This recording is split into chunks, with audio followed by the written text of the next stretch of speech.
नमस्कार दोस्तों, मैं रविंद्र आप सभी का हार्दिक स्वागत करता हूं हमारे YouTube चैनल इंडियन रोजगार में। आज की इस वीडियो में हम डिस्कस करेंगे metals, non metals and metalloids यानी धातु, अधातु व उपधातु के 30 से ज़्यादा महत्वपूर्ण क्वेश्चन।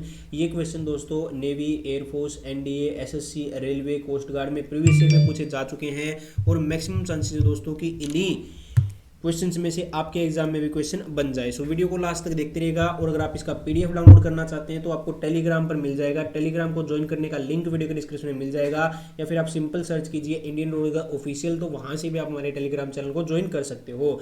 सो दोस्तों, वीडियो शुरू करने से पहले मैं आपको एक और महत्वपूर्ण अपडेट देना चाहता हूं दोस्तों। जैसा कि आप सभी को पता है, अनअकैडमी पर दोस्तों, अनअकैडमी पर एक कंप्लीट बैच को स्टार्ट हुआ है दोस्तों, जिसका नाम है मिशन, जो कि इंडियन एयरफोर्स का कंप्लीट बैच है दोस्तों। इसमें आपको टॉप एजुकेटर्स के द्वारा टीच किया जाएगा। अगर आप इस बैच को या फिर नेवी, एयरफोर्स, एनडीए के किसी भी बैच को ज्वाइन करना चाहते हैं तो आप दोस्तों अनअकैडमी पर प्लस सब्सक्रिप्शन ले सकते हैं। और प्लस सब्सक्रिप्शन लेते वक्त दोस्तों यहां पर गेट सब्सक्रिप्शन पर आपको क्लिक करना है। और दोस्तों आपको यहां पे दोस्तों अपना टेन्योर चूज करना है, कितने महीने के लिए आप सब्सक्रिप्शन लेना चाहते हैं। इससे दोस्तों क्या होगा, मान लीजिए आपने 3 महीने का सब्सक्रिप्शन लिया तो 3 महीने में जो भी नए बैचेज अनअकैडमी पर आएंगे उन सभी को, और जो प्रीवियस कंप्लीट हो चुके हैं उन सभी को आप जो है देख पाएंगे। सो यहाँ पर दोस्तों प्रोमो कोड आपको यूज करना है INDIAN। इसको अगर आप यूज करोगे तो इससे दोस्तों क्या होगा, आपको इंस्टेंटली 10% का ऑफ मिल जाएगा। मतलब आपने 12 महीने का सब्सक्रिप्शन 8,000 में ले रहे हैं और बिना प्रोमो कोड लगाए तो आप 8,000 पे करने होंगे, लेकिन जब आप प्रोमो कोड लगा दोगे तो यहाँ पर 8,000 की जगह आपको केवल 7200 रुपये ही पे करने होंगे। और दोस्तों आप मेरी स्पेशल क्लासेज को 100% फ्री में अनलॉक कर सकते हो। जो मेरी स्पेशल क्लासेज होती हैं दोस्तों वो 100% फ्री रहती हैं। एक क्लास होती है शाम के 6 बजे दोस्तों, जिसमें हम जनरल अवेयरनेस डिस्कस करते हैं MCQ के थ्रू। लाइव क्लास होते हैं दोस्तों। इसे ज्वाइन करने के लिए आप डिस्क्रिप्शन में दिए गए लिंक से अनअकैडमी लर्निंग ऐप को डाउनलोड कीजिए। उसके बाद दोस्तों दूसरे लिंक पर जाइए। उसके बाद वहां पर क्या हुआ दोस्तों, आपको स्पेशल क्लासेस अनलॉक करनी होंगी। अगर आप पहली बार जा रहे हैं तो आपको स्पेशल क्लासेस अनलॉक करनी होंगी। तो किसी भी स्पेशल क्लासेस को अनलॉक करने के लिए आप प्रोमो कोड लगाइएगा इंडियन। वो क्लासेस दोस्तों 100% फ्री में जो है अनलॉक हो जाएगी। 100% फ्री में जो है अनलॉक हो जाएगी दोस्तों क्लास, अगर आप प्रोमो कोड लगाते हैं इंडियन। या फिर आप अनअकैडमी पर सर्च कर सकते हैं दोस्तों रविंदर, और वहां से भी आप मेरी स्पेशल क्लासेस को ज्वाइन कर सकते हैं, मुझे फॉलो कर सकते हैं। सो ये काम आप जो है अभी कर लीजिएगा। सारे लिंक मैंने वीडियो के डिस्क्रिप्शन में दिए हुए हैं। और अनअकैडमी पर आप लाइव क्विज़ेस भी ज्वाइन कर सकते हैं अनअकैडमी लर्निंग ऐप पर। सो ये भी आप जो है ज्वाइन कर सकते हैं। सो दोस्तों अब चलते हैं हमारे टॉपिक की ओर, जो कि है metals, non metals and metalloids. So दोस्तों सबसे पहला क्वेश्चन आप सभी की स्क्रीन पर आ चुका है। क्वेश्चन क्या कहता है, कमरे के तापमान पर द्रव अवस्था में पाई जाने वाली धातु कौन सी है। Which of the following metal exist in liquid state at room temperature. तो मैं आपको बता दूं दोस्तों, यहाँ पर आपसे पूछा है मेटल यानी धातु। सो जो रूम टेम्परेचर पर लिक्विड स्टेट में मिलती है उस धातु का नाम है दोस्तों पारा। उस धातु का नाम क्या है, पारा। और इसकी जो डेंसिटी है तो दोस्तों मैक्सिमम डेंसिटी होती है, इसका जो घनत्व है वो अधिकतम होता है। और ब्रोमीन भी दोस्तों लिक्विड स्टेट में एग्जिस्ट करती है, लेकिन ये क्या है, ये नॉन मेटल है। ध्यान रखिएगा, अगर आपसे अधातु पूछे तो आप ब्रोमीन पर टिक कीजिएगा। अगर आपसे धातु पूछे जो कि रूम टेम्परेचर पर लिक्विड में एग्जिस्ट करती है तो मर्क्यूरी होगी, पारा होगी। सो कंफ्यूज मत होइएगा। उसके बाद नेक्स्ट क्वेश्चन की ओर मूव करते हैं दोस्तों। अगला सवाल क्या कहता है, सबसे कठोर प्राकृतिक तत्व कौन सा है। Which of the following is the hardest element. साथ ही साथ आप मेरे को कमेंट में आंसर दे सकते हैं। सो इसका करेक्ट आंसर क्या हुआ दोस्तों, हार्डेस्ट एलिमेंट प्रेजेंट, तो ये होगा दोस्तों आपका हीरा। हीरा क्या है दोस्तों, आपका हार्डेस्ट। और ये क्या है, ये दोस्तों आपका फॉर्म ऑफ कार्बन है मतलब कार्बन से ही बना होता है हीरा, आप सभी को पता है। सो ये भी आप ध्यान रखिएगा। आगे बात करते हैं दोस्तों नेक्स्ट क्वेश्चन की। नेक्स्ट क्वेश्चन क्या कहता है, धातुओं को पीट पीट कर पतली चादरों में बनाया जा सकता है। धातुओं के इस गुणधर्म को क्या कहते हैं। What is the property of metals to which they beaten into thin sheets. 4 option आपको दिए हुए हैं, आघातवर्धता, तन्यता, कठोरता या इनमें से कोई नहीं। सो ध्यान रखिएगा दोस्तों, अगर आपसे पूछा जाए कि पतली चादरों में बदलना है, पतली पतली चादरों में धातु को बदलना है, तो आघातवर्धता होगी दोस्तों। ये क्या होगी, ये मेलिएबिलिटी प्रॉपर्टी होती है। अगर आपसे पूछ ले कि पतले तारों में बदलना है, थिन वायर्स में बदलना है, थिन वायर में बदलना है, तो आपकी डक्टिलिटी होगी। इसको नोट कर लीजिएगा, कंफ्यूज मत होइएगा। अगला सवाल देखिए, नेक्स्ट क्वेश्चन क्या कहता है, निम्नलिखित में से किस धातु को चाकू की मदद से काटा जा सकता है। Which of the following metal can easily B cut with knife. Sodium, lithium, potassium या फिर इनमें से कोई नहीं। सो ध्यान रखिएगा दोस्तों, अपने 10th में भी पढ़ा है, सोडियम को आप इजीली चाकू की सहायता से भी काट सकते हैं, काफी ज्यादा रिएक्टिव धातु होती है। अगला सवाल क्या कहता है दोस्तों, सक्रियता श्रेणी में सबसे अधिक क्रियाशील धातु निम्नलिखित में से कौन सी है? Which of the following metal is most reactive metal? चार ऑप्शन आपको दिए हुए दोस्तों, सोडियम, पोटेशियम, सोना या फिर इनमें से कोई नहीं। सो इसका करेक्ट आंसर हो जाएगा दोस्तों ऑप्शन नंबर बी, जो पोटेशियम होता है वो मोस्ट रिएक्टिव होता है, फिर सोडियम आता है, इसी प्रकार जो है अदर मेटल आती जाती हैं।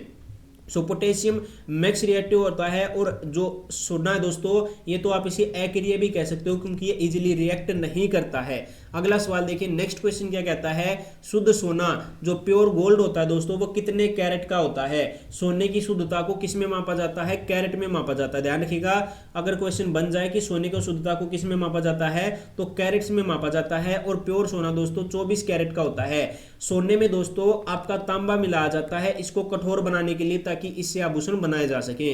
अगला सवाल क्या कहता है, यदि कोई धातु पारद है, यदि कोई धातु पारद है, पारद का मतलब है दोस्तों अमलगम है, अमलगम है तो इसके साथ मिश्र धातु को क्या कहते हैं? मतलब if a metal is with mercury, sorry question को ध्यान से सुनिए दोस्तों, पारद का मतलब है पारा यानी मर्क्यूरी। अगर कोई धातु दोस्तों मिश्र धातु है किसकी? मर्क्यूरी की, तो उसे क्या कहेंगे दोस्तों? उसे कहेंगे हम अमलगम, उसे क्या कहेंगे? अमलगम कहेंगे। नेक्स्ट क्वेश्चन देखिए, अगला सवाल क्या कहता है, निम्नलिखित में से कौन सी धातु ठंडे या गर्म पानी से रिएक्ट नहीं करती है, ठंडे या गर्म जल से रिएक्ट नहीं करती है, क्रिया नहीं करती है? सो इसका करेक्ट आंसर होगा दोस्तों आयरन। जो आयरन है वो ना तो ठंडे और ना ही कोल्ड वाटर से रिएक्ट करता है, बल्कि ये स्टीम जो भाप होती है दोस्तों, स्टीम जो भाप होती है उससे रिएक्ट करता है, भाप से। सो ध्यान रखिएगा, आयरन और जो सोडियम, कैल्शियम और मैग्नीशियम है ये हाईली रिएक्टिव होते हैं दोस्तों, सो ये भी आप नोट कर लीजिएगा। अगला सवाल क्या कहता है, कौन सी धातु, कौन सी अधातु, ध्यान रखिएगा नॉन मेटल पूछा है, कौन सी अधातु में धात्विक चमक होती है? सो करेक्ट आंसर क्या होगा दोस्तों, कौन सी अधातु में धात्विक चमक होती है? सो इसका करेक्ट आंसर हो जाएगा दोस्तों आयोडीन। जो आयोडीन होती है वो काफी ज्यादा लस्टीरियस मेटल होती है। नेक्स्ट क्वेश्चन क्या कहता है, अगले सवाल में कहा है जो यसद लेपन की प्रक्रिया होती है, जो गैल्वेनाइजेशन की प्रक्रिया होती है, उसमें किस मेटल की लेयर को इंपोज किया जाता है, किस धातु की परत को चढ़ाया जाता है? सो ध्यान रखिएगा दोस्तों, यसद लेपन में क्या होता है, जिंक को चढ़ाया जाता है, फॉर एग्जांपल आयरन के ऊपर, क्योंकि जो जिंक है वो मोर रिएक्टिव मेटल है एज कम्पेयर टू आयरन। सो ये पॉइंट आप नोट कर लीजिएगा। नेक्स्ट क्वेश्चन क्या कहता है, नेक्स्ट क्वेश्चन देखिए, तांबे को खुला छोड़ देने पर उस पर हरे रंग की परत जम जाती है दोस्तों, इसका क्या कारण होता है? When copper is left open the greenish layer appears on its surface, जो ग्रीनिश लेयर होती है वो किस चीज़ की होती है? ये आपसे पूछा है, जो हरी परत है वो निम्नलिखित में से किस चीज़ की है? चार ऑप्शन आपको दिए हुए दोस्तों, जल्दी से मेरे को इसका आंसर बताइए। इसका करेक्ट आंसर क्या होगा दोस्तों, कॉपर कार्बोनेट की। ऑप्शन नंबर 20 का सही उत्तर हो जाएगा दोस्तों CuCO3 की। सो नेक्स्ट क्वेश्चन की ओर मूव करते हैं दोस्तों। अगला सवाल क्या कहता है, नेक्स्ट क्वेश्चन कहता है निम्नलिखित में से कौन सी धातु मुक्त अवस्था में पाई जाती है? Which of the following metals founts in free state? चार ऑप्शन आपको दिए हुए हैं। मुक्त अवस्था में पाने का क्या मतलब है कि ये न तो ऑक्साइड न सल्फाइड्स, मतलब ये इजीली रिएक्ट नहीं करती है, जैसे आपने इसे एक्सट्रैक्ट किया वैसे ही आप इसको यूज कर पाएंगे। सो करेक्ट आंसर क्या होगा, जो आपका गोल्ड होता है दोस्तों AU, गोल्ड का सिंबल होता है AU, गोल्ड यानी सोना जो होता है दोस्तों, सोना, चांदी या फिर प्लेटिनम, ये क्या होते हैं दोस्तों, ये मुक्त अवस्था में पाई जाने वाली धातु होती है। अगला सवाल क्या कहता है, धातुओं की पतली तारों में खींचने के गुण को क्या कहते हैं? By which property of metals they driven into thin sheets, thin long wire. थोड़ी ध्यान रखिएगा, थिन लॉन्ग वायर मैंने आपको बताया था दोस्तों, अगर आप शीट्स में बदलना चाहते हो, थिन शीट्स में बांटना चाहते हो, तो उस प्रॉपर्टी को मेटल्स की क्या कहेंगे? मेलिएबिलिटी कहेंगे, अघात वर्ध्यता कहेंगे। लेकिन वहीं आप मेटल्स को थिन वायर में बदलना चाहते हो दोस्तों, उन्हें पीट पीट कर थिन वायर में बदलना चाहते हो, तो उसे क्या कहेंगे? डक्टिलिटी कहेंगे, तन्यता कहेंगे। सो कंफ्यूज मत होएगा दोस्तों मेलिएबिलिटी और डक्टिलिटी में। नेक्स्ट क्वेश्चन क्या कहता है, जो जर्मन सिल्वर है दोस्तों, निम्नलिखित में से कौन कौन से उसमें कंस्टिट्यूएंट होते हैं, कौन कौन से अवयव होते हैं, कौन कौन सी मेटल्स होती हैं? सो ध्यान रखिएगा दोस्तों, जर्मन सिल्वर में सिल्वर नहीं होता है, जर्मन सिल्वर में सिल्वर नहीं होता है। सो नोट कर लीजिएगा, जर्मन सिल्वर में सिल्वर नहीं होता है। सो ये भी आप ध्यान रखिएगा दोस्तों, जर्मन सिल्वर में सिल्वर नहीं होता है। इसमें कौन कौन सी मेटल्स होती हैं? एक तो तांबा होती है, निकल होती है और जिंक होती है। सो ये तीन मेटल्स होती हैं दोस्तों, कॉपर, जिंक एंड निकल। सो नेक्स्ट क्वेश्चन की ओर मूव करें दोस्तों। अगले सवाल में क्या कहता है, पित्तल के अवयव घटक कौन से हैं? पित्तल के अवयव घटक कौन से दोस्तों? What are the constituent of German, sorry यहाँ पे ध्यान रखिएगा, ब्रास, जो पित्तल है, पित्तल के कौन कौन से इंपॉर्टेंट घटक हैं, किन किन धातुओं से मिलकर जो है पित्तल को बनाया जाता है, तो इसका करेक्ट आंसर हो जाएगा दोस्तों कॉपर और जिंक। कॉपर और जिंक इसका सही उत्तर हो जाएगा। नेक्स्ट क्वेश्चन क्या कहता है दोस्तों, आवर्त सारणी में कुल कितनी धातुएं हैं। आवर्त सारणी में दोस्तों कुल कितनी धातुएं हैं। सो यहाँ पर एक पॉइंट आप नोट कर लीजिएगा, ये बाय टाइपिंग मिस्टेक है दोस्तों, यहाँ पर 95 कर लीजिएगा। सो ध्यान रखिएगा दोस्तों, आवर्त सारणी में जो पीरियोडिक टेबल है उसमें अप्रोक्सीमेट 95 जो है क्या है आपकी अप्रोक्सीमेट है दोस्तों। यहाँ पे 96 भी हो सकता है, 97 भी हो सकता है। सो ध्यान रखिएगा, एवरेज जो माना गया है वो माना गया है 95। सो 95 क्या है, मेटल्स है। नेक्स्ट क्वेश्चन क्या कहता है दोस्तों, निम्नलिखित में से कौन सी अधातु विद्युत का सुचालक है, मतलब गुड कंडक्टर है इलेक्ट्रिसिटी का। सो करेक्ट आंसर क्या हुआ दोस्तों, ब्रोमीन और आयोडीन तो आपकी क्या है, नॉन मेटल्स है। और यहाँ पर ग्रेफाइट भी आपकी नॉन मेटल है, लेकिन ये आपकी क्या है, ये आपकी अलोट्रोप ऑफ कार्बन है। और साथ ही साथ दोस्तों ये आपकी कंडक्टर है इलेक्ट्रिसिटी की, ये भी आप नोट कर लीजिएगा। अगला सवाल क्या कहता है, हमारे शरीर में तांबे की अधिकता से निम्नलिखित में से कौन सा रोग होता है। जब हमारे शरीर में तांबे की अधिकता हो जाती है, एक्सेस में तांबा हो जाता है, कॉपर हो जाता है, तो उनमें से कौन सा रोग हो जाता है। सो दोस्तों आपको पता है कोई भी तत्व कमी है तो भी रोग होता है, ज़्यादा है तो भी रोग हो जाता है। सो एक बैलेंस रखना चाहिए। सो इसका करेक्ट आंसर हो जाएगा विल्सन रोग। जो विल्सन रोग है दोस्तों वो तांबे की अधिकता के कारण होता है। और एनीमिया क्या है दोस्तों, लोहे की कमी के कारण होता है। लोहे की कमी के कारण क्या होता है, एनीमिया होता है। और गेंगा आयोडीन की कमी के कारण होता है। वर अंधता आपका जन्मजात रोग होता है। नेक्स्ट क्वेश्चन क्या कहता है दोस्तों, हीमोग्लोबिन में निम्नलिखित में से कौन सी धातु होती है। Which of the following metal present in inside haemoglobin. So ध्यान रखिएगा दोस्तों, हीमोग्लोबिन में आपकी लोहा होती है। हीमोग्लोबिन में क्या होती है, लोहा होती है। और अगर आपसे पूछ ले दोस्तों क्लोरोफिल में माफ कीजिएगा, क्लोरोफिल में दोस्तों कौन सी धातु होती है, क्लोरोफिल में होती है भाई मैग्नीशियम Mg। सो ये भी आप ध्यान रखिएगा। और आयरन किस में होती है, ये होती है ब्लड में, हीमोग्लोबिन में। अगला सवाल देखिए, नेक्स्ट क्वेश्चन क्या कहता है, किस धातु का उपयोग विद्युत बल्ब के तंतु के रूप में किया जाता है। Which metal is use to make filament of the electric bulb. So इसका करेक्ट आंसर हो जाएगा दोस्तों टंगस्टन। टंगस्टन क्या है, ये एक मेटल है, ध्यान रखिए ये क्या है, एक मेटल है और ये राजस्थान में पाई जाती है। निक्रोम क्या है दोस्तों, इसका प्रयोग हीटिंग वायर, हीटिंग जो वायर होते हैं, हीटिंग कोयल जो होती हैं, उनमें इसका प्रयोग किया जाता है। निकल क्रोमियम की जो है ये एक मिश्र धातु है। सो ये भी आप ध्यान रखिएगा। नेक्स्ट क्वेश्चन क्या कहता है दोस्तों, अगला सवाल देखिए, निम्नलिखित में से सबसे अधिक विद्युत ऋणात्मक तत्व कौन सा है। इन चारों में से दोस्तों मोस्ट इलेक्ट्रोनेगेटिव एलिमेंट कौन सा है। सो ध्यान रखिएगा दोस्तों, मोस्ट इलेक्ट्रोनेगेटिव एलिमेंट फ्लोरीन है। अगला सवाल देखिए दोस्तों, उसके बाद क्लोरीन का नंबर आता है। नेक्स्ट क्वेश्चन क्या कहता है, आधुनिक आवर्त सारणी में कितने वर्ग व कितने आवर्त हैं। सो यहाँ पे पहले वर्ग पूछा है, फिर आवर्त पूछा है। How many total number of groups and period in the modern periodic table. So जो ग्रुप होते हैं दोस्तों वो तो होते हैं 18 और जो पीरियड होते हैं वो होते हैं आपके 7। सो ध्यान रखिएगा, ये जो होते हैं ये आपके क्या होते हैं, ये आपके होते हैं ग्रुप्स, ये होते हैं ग्रुप्स।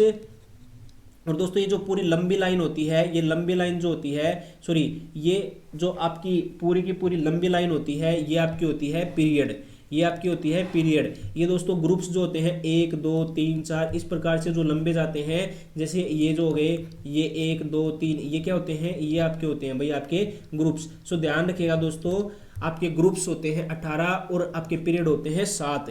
सो नेक्स्ट क्वेश्चन की ओर मूव करते हैं। अगला सवाल क्या कहता है, निम्नलिखित में से कौन सी एक अक्रिय गैस है। Which of the following is a Nobel या फिर नॉन रिएक्टिव गैस। 4 ऑप्शन आपको दिए हुए हैं, ऑक्सीजन, नाइट्रोजन, क्लोरीन या फिर आर्गन।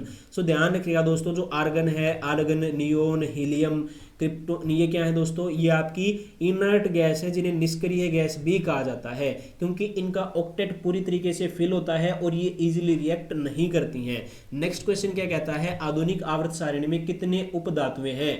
आधुनिक आवर्त सारणी में कितनी उपधातुएं हैं। How many total metalloids in the modern periodic table. So ध्यान रखिएगा दोस्तों, मैंने क्या कहा है, मेटलॉइड्स पूछा है, मेटलॉइड पूछ ले, सेमी मेटल पूछ ले दोस्तों। सो कितनी है, ये है आपकी कुल मिला के 6 सेमी मेटल है दोस्तों। कौन कौन सी हैं, boron, silicon, arsenic, antimony, germanium और टेल्यूरम।